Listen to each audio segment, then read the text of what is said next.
Muy buenos días, Rodolfo. Me da gusto irte con ánimo, sano, con ganas de hacer el trabajo y regresar a esta nueva realidad, ¿no? Más que normalidad, nueva realidad. No es una nueva normalidad, es una nueva realidad. Así es. Sí, o sea, a ver, ¿por qué no lo hacemos, no? Normalidad, ni siquiera era normal antes, ¿no? Y no va a ser normal esto, ¿para qué le llamamos normalidad? Es una nueva realidad que nos duele, ¿no? O sea, nos preocupa, no estamos aprendiendo cómo la vamos a vivir, pero preocupa no saber cómo vamos a tener nuestras relaciones sociales, nuestros abrazos con la familia, nuestros, ¿no? ¿Cómo vamos a invitar a una reunión a alguien que sea población vulnerable porque la podríamos infectar? Es decir, hay una nueva realidad, tenemos que pensar distinto y difícil para los chavos aceptar esta nueva realidad, ¿no? Oye, porque les corta libertades. Pero pues vemos videos en donde están los jóvenes con banda en la calle, otros aventándose a la alberca, los pudientes, y pues como que para los jóvenes no existe esa ni la nueva ni la anterior realidad, ellos siguen viviendo su vida. Mira, uno es que tenemos un 28% de los mexicanos que abiertamente te dicen el virus no existe. 28% no creen él. O sea, ahí tenemos un grupo. Uno de cada tres. Así es, ya estamos así con un grado de que hay muchos que dicen el virus no existe, ¿no? Yo no lo veo, no me pasa nada, en mi colonia no veo a nadie, o en mi comunidad rural no veo a nadie, ¿no? Es uno, el que hay gente que no cree. Dos, que hay gente que aunque crea que existe, su vida está muy difícil cambiarla. Entre ellos, ¿quiénes? Los jóvenes que no tienen ninguna comorbilidad.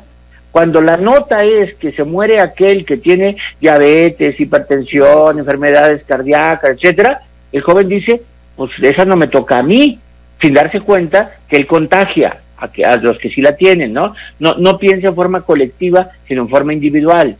Y tres, pensando como ellos, es muy difícil esta nueva realidad que se les plantea. Aunque ellos no quieran, la van a vivir. El hecho de que no te vayan a dejar entrar a ciertos lugares sin cubrebocas, el hecho de que vas a un restaurante y te pongan un acetato en medio para separarte, ¿no? O sea, sí va a haber una nueva realidad. El hecho de que entres a un lugar, centro de trabajo, y tengas que pasar con la limpieza de zapatos y la desinfección, etcétera, pues van a tener que vivir una nueva realidad que yo te digo una cosa, yo si fuera joven estuviera muy preocupado por la parte de la socialización. O sea, el joven vive en formar grupos, en el abrazo, el beso, el contacto. Pues esa es la esencia de la juventud, finalmente. Así es, esa es, no es la juventud, ¿no? Así se hace una sociedad. Así. La sociedad también requiere contacto y de repente decirles se va a ser distinto, ¿no? Y pues no, o sea, uno de alguna manera, con todo el coraje que a uno le da, pues va a tener que asumirla. Pero los jóvenes, yo creo que para ellos es más doloroso tener que vivirlo, tienen más tiempo para aprenderla. ¿Cuándo va a acabar? Fíjate, ¿cuándo va a acabar esta preocupación? Uno, que se invente una vacuna.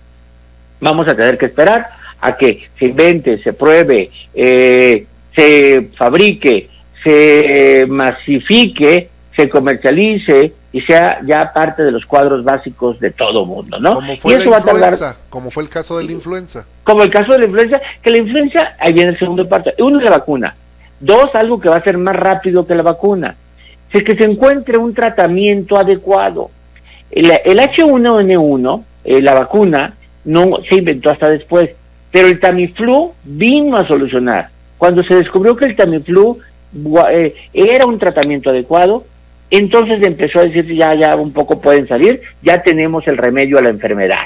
Entonces, aquí es a que se encuentre un remedio, un tratamiento adecuado que no sea tan grave que te dé, aunque siga siendo contagioso, pero que no sea tan grave lo que te dé. O la tercera, que empiece la sociedad a decir, pues a mí ya no me importa. O sea, a mí ya no me importa, no puedo vivir teniendo miedo, y empiece a tener una dinámica, porque hay sectores, Rodolfo, donde piensa en el transporte público. Bueno, o sea, de veras tenemos tantos automóviles y tantos autobuses, y con tal cuidado para evitar el contacto físico en horas complicadas de tráfico, para evitarlo.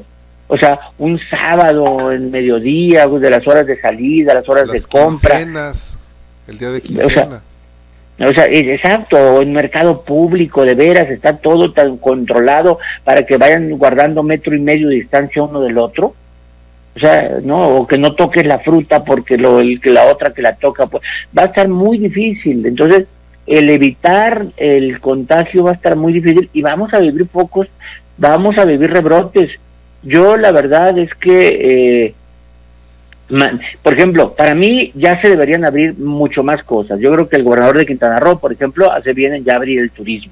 ¿Sí? O sea, ya una entidad que el 95-98% es turismo, pues está muriéndose de hambre. Esta semana llegamos a los 100 días, por cierto, el sábado se cumplen 100 días de la llegada del contagio a México. Y en esos 100 días no hemos podido ir para abajo en la curva. Si estamos esperando a que desaparezcan los contagios y los muertos para salir a la calle, pues primero se va a morir de hambre la gente. El dato de ayer del INEGI, del desempleo de 12 millones y medio en abril, nada más, 12 millones y medio no estaban ocupados y dejaron de estar ocupados. Y esa dejar de estar ocupados tiene que ver con dejaron de tener ingresos. Claro. 12 millones y medio de mexicanos, no es menor. 9 de ellos vienen del sector informal, es decir, era de la gente más necesitada y dejaron de tener ingresos. A ver, dile, quédate otro mes sin tener ingresos. Imposible. Imposible. No es de que qué alternativa tienen, es imposible hacerlo.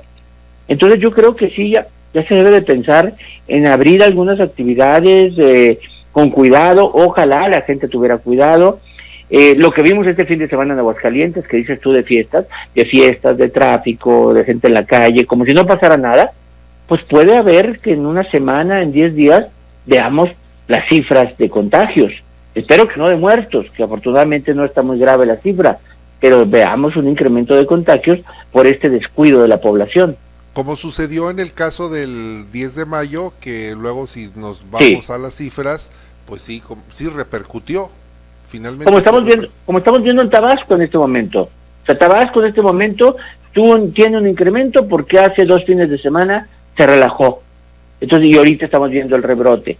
Entonces sí tiene sus efectos. O sea, todo, cada vez que sube una cifra, tiene una explicación en el que en algún momento, ahora va a haber rebrotes, no nos extrañe, va a haber rebrotes, hay rebrotes de gripa, hay rebrotes hasta de sarampión, se estaba dando, a ver, antes de que empezara a hablar del coronavirus, estábamos hablando de los rebrotes de sarampión, sí, es cierto, estamos hablando, sí, o sea, y eso que hay vacuna y que parecía desechada la enfermedad, no, se dan rebrotes, en toda la historia. Solamente creo que una enfermedad ha podido ser totalmente eliminada. No, entonces esto no va a ser eliminado, va a existir, vamos a tener que convivir, nos va a volver a asustar. Y otro, que aprendamos, si algo tenemos que hacer es aprender de esa pandemia, que no estábamos preparados. Y entonces prepararnos, porque va a haber nuevas pandemias en el transcurso de la humanidad. No sé si las vivamos nosotros, pero las va a vivir la humanidad. Entonces hay que prepararnos. Hay que irnos preparando. Roy Campos, ¿cómo fue la evaluación de estos 100 días del presidente López Obrador? Al revés. Mala. Entonces ya que inicia junio, inicia su mes 19, sí. Porque ayer primero se cumplieron 18 meses de gobierno. O sea, ayer, del 1 de diciembre al 1 de junio de 2020, son 18 meses, 6 trimestres. Y hoy inicia prácticamente un nuevo mes, un nuevo mes de gobierno, sí. O un nuevo trimestre. Fue un mal inicio. Inicia con 14 días seguidos decreciendo, 14 días seguidos. En esos 14 días no ha podido crecer ni un solo día. En esos 14 días ha bajado 2.3, que son más de 2 millones de personas. El valor que tiene hoy de 48.7 de aprobación, no solo ya no es mayoría, es minoría, sino que es el menor valor en más de 30 días. En todo mayo nunca llegó a un valor tan bajo.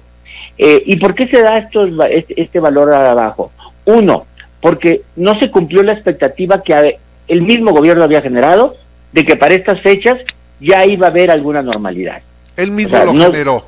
Los datos que dio su subsecretario Hugo López-Gatell hundió la calificación o la aprobación de AMLO. Totalmente. Cuando salen con los semáforos rojos, cuando se esperaba, hacía una semana había nombrado municipios de la Esperanza. Sí. ¿No? Había dicho, hay zonas que sí se puede, etcétera. Y nadie abrió.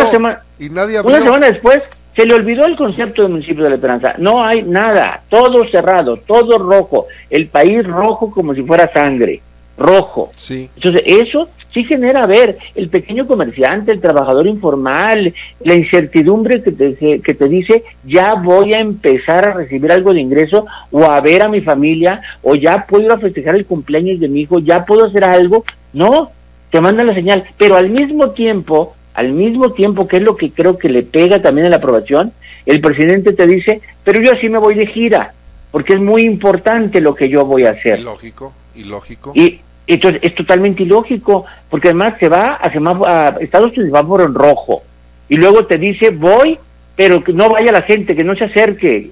Entonces, ¿a qué vas? O sea, si no vas a platicar con gente, ¿a qué vas? A sacarte una foto, porque es muy importante lo que tú hagas, como diciendo, pero no lo que hagan ustedes quédense en su casa. Entonces aquí sí hay un sentimiento, una disonancia que llamo yo entre la comunicación de gobierno. Por un lado te asustan, está en rojo, no salgas en tu casa, y por otro lado el principal líder de ese país, prácticamente el único líder de este país, porque tampoco se le puede negar el gran liderazgo que tiene, ese no predica con el ejemplo, no se pone tapabocas y decide salir. Entonces, él no predica, y entonces mete en una disonancia de comunicación a la gente y termina costándole en la aprobación. Sí, señales encontradas entre el decir y el hacer. Entre lo que dice su equipo de trabajo, su política de gobierno. Y lo que él hace. Señales contradictorias, y lo único, yo podría decir la siguiente frase, Roy Campos: ¿el COVID contagió aprobación de AMLO? Mira, sería correcto si tú me tuvieras que calificar ese título. Yo creo que no. Yo creo que es el COVID como origen, pero yo creo que más bien es ni siquiera es el COVID, es la crisis, ¿no? La crisis generada por el COVID fue la que lo contagió, porque no es la enfermedad. La crisis del COVID contagió. Esa sí. Porque la crisis, de AMLO.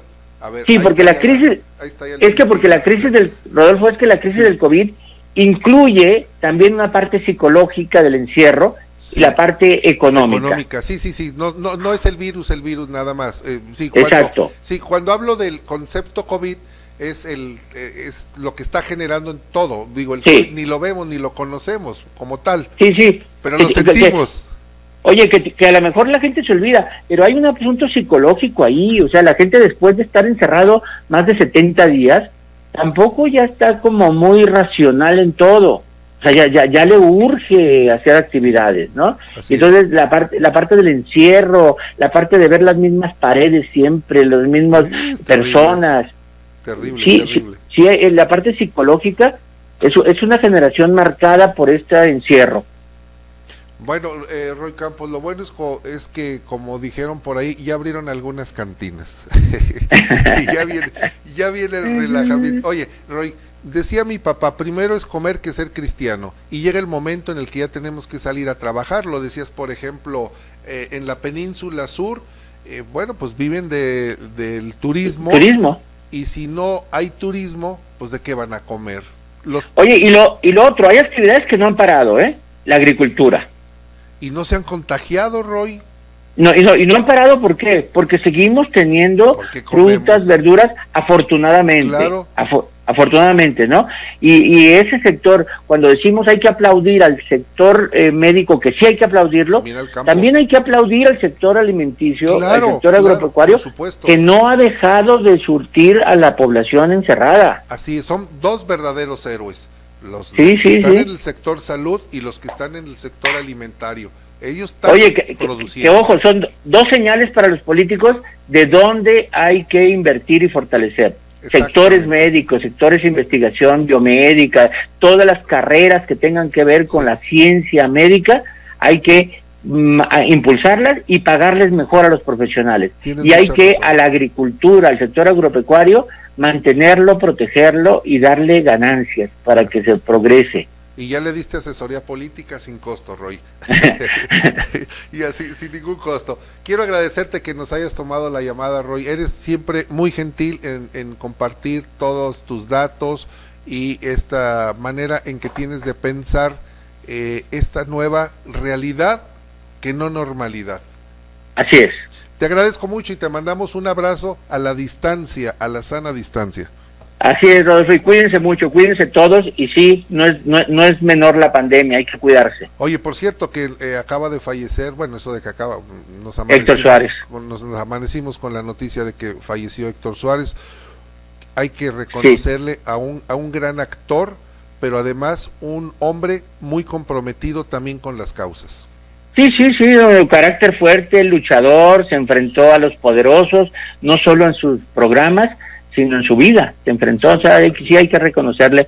Sí se va, fíjate nada más, hace 15 días Oscar Chávez, hoy Héctor Suárez. Y supo vencer también a sus propios demonios Héctor Suárez en el momento en que lo estaban atosigando, lo supo vencer. Así es, Roy, así es. Un abrazo. Hasta luego, saludos.